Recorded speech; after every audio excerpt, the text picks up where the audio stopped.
કાચબો અને ખિસકોલી. એક સમયની વાત છે. જંગલના એક ભાગમાં લાડો ખિસકોલી અને ગટ્ટુ કાચબો રહેતો હતો. બંને ખૂબ જ સારા મિત્રો હતા. પણ એક જ વાત સરખી હતી બંનેમાં, તેમને કામ કરવું ન ગમે. બંને આળસુ હતા.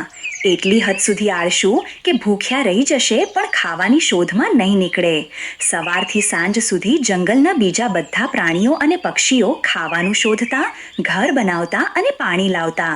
પણ ખિસકોલી અને કાચબો એમને તો ફક્ત પડ્યા પડ્યા વાતો કરવી, સૂવું અને બીજા પ્રાણીઓ પાસેથી ખાવાનું માંગી લેવું એ જ કામ આવડતા. એક દિવસ ખૂબ જ ગરમી હતી. ખિસકોલી અને કાચબો એક ઝાડ નીચે નદીના કિનારે આડા પડેલા હતા. ઠંડી હવા પણ આવતી હતી. ત્યાં થોડી વારમાં ગધેડો ત્યાંથી પસાર થાય છે. એ તો ખિસકોલી અને કાચબાને આરામથી સૂતેલા જોઈને તેમની પાસે ગયો. ગધેડો બોલ્યો, અરે ખિસકોલી બેન, કાચબા ભાઈ, લાગે છે કે તમે બંનેએ તો ખાવાનું ભેગું કરી લીધું છે, એટલે તો આમ આરામથી સૂતા છો. ખિસકોલી બોલી, અરે ના ગધેડા ભાઈ, અમને એવું ન ફાવે. ગધેડો બોલ્યો, અરે ખિસકોલી બેન, વરસાદ આવશે, થોડું ખાવાનું ભેગું કરી લો ને. એમાંય હવે વરસાદની મોસમ શરૂ થવામાં છે. જો તમે ખાવાનું ભેગું નહીં કરો તો વરસાદમાં શું કરશો? ચાલો મારી સાથે, હું પણ ખાવાની શોધમાં જ નીકળ્યો છું.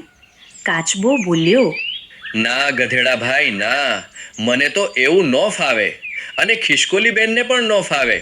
અને જ્યારે વરસાદ આવશે ત્યારે અમે ઝાડ પરથી ફળ ખાઈ લઈશું અને અમારો ગુજારો કરી લઈશું.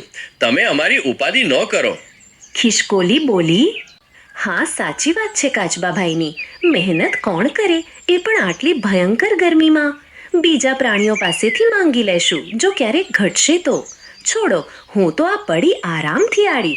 તમે નીકળો ગધેડા ભાઈ. કાચબો બોલ્યો, હા ખિસકોલી બેન, કોઈને કોઈ તો આપણી મદદ કરી જ દેશે. ગધેડું બોલ્યું, સારું, તો તમે બંને સૂવો આરામથી. હું તો અત્યારે જ નીકળું છું. મારે તો અત્યારે જ દાન ભેગા કરી લેવા છે. આટલી બધી રાહ મારે નથી જોવી. કાચબો બોલ્યો. ઠીક છે. એમ કહી ગધેડો ત્યાંથી નીકળી ગયો. પણ ખિસકોલી અને કાચબો તો ત્યાં ને ત્યાં જ સૂતા રહ્યા. જંગલના બીજા બધા પ્રાણી પક્ષી એ તો દાણા, ફળ અને અનાજ ભેગું કરી લીધું હતું. અને ફક્ત આ ખિસકોલી અને કાચબો જ બાકી રહી ગયા. થોડા ટાઈમ પછી તો ભારે વરસાદ પાડવા માંડ્યો. અતિ વરસાદના કારણે ઝાડમાં પાકેલા બધા જ ફળો ખરાબ થઈ ગયા. લાડો ખિસકોલી અને ગટ્ટુ કાચબો તો ભૂખ્યા રહી ગયા. એ બંનેએ તો વિચાર્યું કે આપણે બીજા પ્રાણીઓ પાસે જઈને ખાવાનું માંગી આવીએ. હવે તે બંને તો આમ તેમ ગયા, પણ કોઈએ તેમની મદદ ન કરી. ખિસકોલી તો ચકલીબેન પાસે ગઈ. ખિસકોલી બોલે, ચકલીબેન, મને થોડા દાણા આપશો? આ વરસાદના મોસમમાં મને ખાવાનું નથી મળ્યું અને હું બહુ ભૂખી છું. ચકલી બોલી, મેં તમને કહ્યું જ હતું કે અમારી સાથે ચાલો દાણા ભેગા કરવા માટે. હવે અમારી પાસે ફક્ત અમારા જેટલું જ અનાજ છે. મારી પાસે વધારે નથી હવે, એટલે હું તમારી મદદ નહીં કરી શકું. ચકલીબેન એ તો મદદ કરવાની ના પડી દીધી. બીજી બાજુ ગટ્ટુ કાચબો સસલાભાઈ પાસે જાય છે. કાચબો બોલ્યો, સસલાભાઈ, તમે મને થોડા દાણા આપશો? હું ભૂખ્યો છું. આ વરસાદમાં તો મને કંઈ મળતું પણ નથી. સસલું બોલ્યું, ના ભાઈ ના, હું ના કરું તારી મદદ. મેં તો મારા પરિવાર માટે મહેનત કરી છે. અમે તમને કહ્યું જ હતું, પણ ત્યારે તું આરામથી સૂતો હતો. હવે તમે બંને પછતાઓ. સસલાએ પણ એ બંનેની મદદ કરવાની ના પાડી દીધી અને એ બંને તો વરસાદમાં ભીંજાઈ ગયા. એ બંને પાસે તો રહેવા માટે ઘર પણ નહોતું, કેમ કે એમને કે મહેનત નહોતી કરી. હવે એ બંનેને સમજાણું કે આળસથી કંઈ મળતું નથી, મહેનત તો કરવી જ પડશે. બીજા જ દિવસે વરસાદ બંધ થયો અને સૂરજ નીકળ્યો. સવાર થતાં જ બંને મિત્રો ખાવાનું ભેગું કરવા નીકળી ગયા. એક ફળ તોડતો અને એક ઘાસ ભેગી કરે.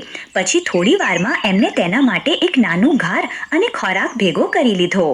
હવે તો જંગલના બધા પ્રાણી અને પક્ષીઓને ખબર પડી ગઈ કે એમના આળસુ દોસ્તો હવે સુધરી ગયા છે. હવે તો ગટ્ટુ કાચબો અને ખિસકોલી તો મહેનતના રસ્તે ચાલી નીકળ્યા.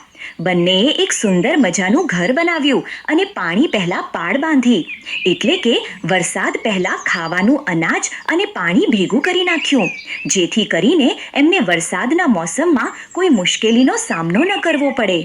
તો બાળકો, આ વાર્તા પરથી શીખવા મળે છે કે આપણે ક્યારેય આળસ ના કરવી જોઈએ. આળસ છોડીને મહેનત કરવાથી ક્યારેય મુશ્કેલીનો સામનો કરવો પડતો નથી.